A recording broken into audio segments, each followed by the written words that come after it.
మోకాళ్లలో గుజ్జును పెంచి నొప్పిని తగ్గించి సర్జరీని దూరం చేసే ఫ్రీడమ్ వాక్. అందరికీ నమస్కారం. ఈరోజు తెల్లవారుతూనే మనసును కలిచివేసే వార్త పెద్దలు ఈనాడు సంస్థల అధినేత శ్రీ చెరుకూరి రామోజీరావు గారి మహాభినిష్క్రమణం. నేనైతే ఆయనది మహాభినిష్క్రమణమే అని పిలుస్తా. ఏమిటి మహాభినిష్క్రమణం అంటే, జనరల్గా శ్రీకృష్ణుడు చనిపోయినప్పుడు మహాభినిష్క్రమణం అన్నారు. ఎన్టీ రామారావు గారు చనిపోయినప్పుడు ఈనాడులోనే మహాభినిష్క్రమణం అన్నారు. అది ఎంతో గొప్పవారికి వాడే మాట. నాకు రామోజీరావు గారు అంటే అంతే అంతే అంతే ఇష్టం అనుకోండి, గౌరవం అనుకోండి, అభిమానం అనుకోండి, ఏదైనా అనుకున్నా అంత విశిష్ట వ్యక్తిని కలవటమే ఇంకా తీపి జ్ఞాపకం. ఒక 6 నెలల క్రితం నాకు ఆయన ఇంతకుముందు కొన్ని సందర్భాల్లో నిమిషం అర నిమిషం మాట్లాడుకున్నప్పటికీ 6 నెలల క్రితం నాకు ఒక అరగంట సమయం అని ఇచ్చి ఆ సమావేశం 2 గంటల పైగా వారితో మాట్లాడటం జరిగింది.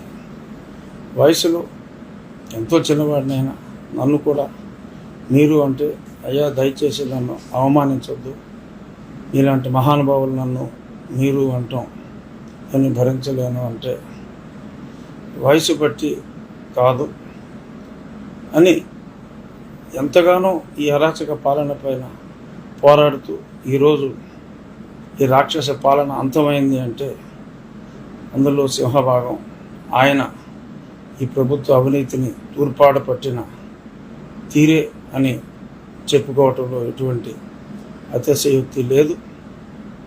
మరి అటువంటి ఆ మహానుభావులు నాకు సమయం ఇవ్వటమే కాకుండా వారి చిన్నతనం నుంచి ఎన్నో విషయాలు మా తాతగారితో ఆయనకెంతో, వారిద్దరూ పక్కనే ఫ్యాక్టరీలు పెట్టిన వాళ్ళు విజయవాడలో, ఆయనతో ఉన్న స్నేహాన్ని గుర్తు చేసుకుంటూ వారి చిన్నతనం నుంచి వారి లైఫ్లో మేజర్ ఈవెంట్స్ అన్నీ చెప్తూ, రాజకీయాల్లో కూడా ఆయన ప్రత్యక్షంగా లేనప్పటికీ కూడా మరి కొన్ని విషయాలు వారి వద్ద నుంచి తెలుసుకోవటం నిజంగా నా జీవితంలో ఆ 2 గంటల సమయం మరచిపోలేని సమయం అని చెప్పుకోవచ్చు. ప్రతి నిమిషం గుర్తుండిపోతుంది. అంత మహానుభావుడు మళ్ళీ ఆ వయసులో, అంటే సుమారు నేను చెప్పేది కొద్ది నెలల క్రితం, మరి అనారోగ్యం అప్పటికే ఆయనకు ఉంది. అయినా ఆయన ఎంత ఎదిగినా కూడా, ఎంత గొప్ప వ్యక్తి అయినా కూడా మరి నాలాంటి వయసులోనే కాదు అన్ని విధాల ఆయన ముందు ఎంతో చిన్నవాడిని ఆయన, నన్ను కూడా ఆయన మరి లిఫ్ట్ వరకు వచ్చి ఆయన సాగనంపటం అంటే మరి ఎంత ఎత్తుకు ఎదిగినా అది 100 ఒక్కరికి అటువంటి గొప్ప సంస్కారం ఉంటుంది. ఒక మహానుభావుడు, సంస్కారి అంటాం చాలా చిన్న మాట. అసలు నాకు 100 మాటే రావట్లేదు ఆయన గొప్పతనం గురించి మాట్లాడటానికి. వారిని కలిసినప్పుడు మరి ఆయన ఒకటే పట్టుదల, ఈ రాష్ట్రానికి ఈ పట్టిన పీడ వదిలించాలి రాజుగారు, అదే పనిలో నేనున్నాను, అన్యాయం జరుగుతుంది, తెలుగు ప్రజలు దారుణంగా మోసపోయారు, వారికి ఈ విషయాలన్నీ చెప్పాలి అని చెప్పి ఆయన ఈ క్షణం కోసమే ఎదురు చూసి, మరి ఆ రోజు రిజల్ట్స్ వచ్చిన తర్వాత ఇంకా తెలుగు ప్రజలకు ఆయన చేసిన మేలు చాలు అనుకున్నారో మరేమిటో, మరి అది జరిగిన ఈ 3 రోజుల్లోగానే మరి ఈ విషాద వార్త వినాల్సి వస్తుందని చెప్పి నేను అనుకోలేదు. ఎంతో కక్ష కట్టింది ఈ జగన్ ప్రభుత్వం, ఎన్నో అన్యాయాలు చేసింది వారి మీద, వారి ఓడలు శైలజ గారి మీద ఎన్నో ఏ తప్పు చేయని రామోజీరావు గారు తప్పు చేస్తే చర్మం తీసే రామోజీరావు గారి మీద మరి ఎన్నో కేసులు అక్రమంగా పెట్టినప్పటికీ కూడా ఆయన చలించక లొంగక ఎంత చెప్పుకున్న రామోజీరావు గారి గురించి తక్కువే.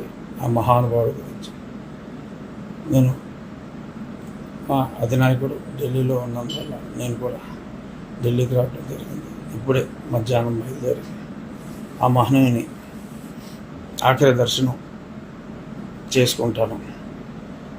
పత్రికా రంగానికే కాదు, ఆయన నేను ఆశ్చర్యపోయిన విషయం, చావును ఎంత ఈజీగా పుట్టిన వాళ్ళందరూ పోవాల్సిందే. రామోజీ ఫిలిం సిటీలో ఆయన ఒక ప్రాంతాన్ని ఎప్పుడో ఎన్నో సంవత్సరాల క్రితమే ఎంపిక చేసి మరి ఆయన సమాధి ఎక్కడ ఉండాలి అనేది కూడా ఆ చావుని గుర్తు చేసుకోమని అవరం. ఆ చావుని తెచ్చుకుంటే తప్పదు అని గుర్తు తెచ్చుకుంటే ఇన్ని అన్యాయాలు, ఇన్ని అరాచకాలు, ఇన్ని అధర్మాలు ఈ రాష్ట్రంలో కానీ ఈ దేశంలో కానీ ఉండవు. మరి ఆయన మహానుభావుడు, ఆయన సమాధి ప్రాంతాన్ని ఒక ఉద్యానవనంగా, ఆయనకు వృక్షాలంటే మహా ఇష్టం, సృష్టికి ప్రతి సృష్టిలాగా ఒక వ్యక్తి, మరి ఏ కంపెనీ కాకుండా ఒక వ్యక్తి రామోజీ ఫిలిం సిటీ లాంటి ఒక మహా ప్రతి సృష్టిని సృష్టించడం అనేది మామూలు విషయం కాదు. ఎన్ని వేల కోట్లు నష్టపోయినా కూడా ఆయన అనుకున్న కళలకు రూపం కల్పించిన ఒక శిల్పి రామోజీరావు గారు. ఆయన సమాధికి కూడా ఆయన ఏర్పాట్లు ముందే ఎన్నో సంవత్సరాల ముందు చేశారంటే ఈయనేం మనిషి రా బాబు అని అసలు నిర్ఘాంతపోయారు. అటువంటి మహానుభావుడు ఈరోజు భౌతికంగా ఇక్కడ లేనప్పటికీ తప్పకుండా నాలాంటి ఎందరో లక్షలాది అభిమానుల గుండెల్లో శాశ్వతంగా ఉంటారు. వారి లెగసీని వారి కుమారుడు కిరణ్ గారు, వారి కోడలు శ్రీమతి శైలజ కిరణ్ గారు క్యారీ చేయాలని, వారికి రామోజీరావు గారి మనోనిబ్బరం, ధైర్య సాహసాలు కూడా ఆ భగవంతుడు ప్రసాదించాలని కోరుకుంటూ అసలు నివాళితో పెద్దలు రామోజీరావు గారికి సాయంత్రంలోగా వారి దేవదేహాన్ని దర్శనం చేసుకుంటారు. సుమన్ టీవీలో మీ పర్సనల్ అండ్ బిజినెస్ ప్రమోషన్స్ కోసం కింది నెంబర్కి కాంటాక్ట్ చేయండి.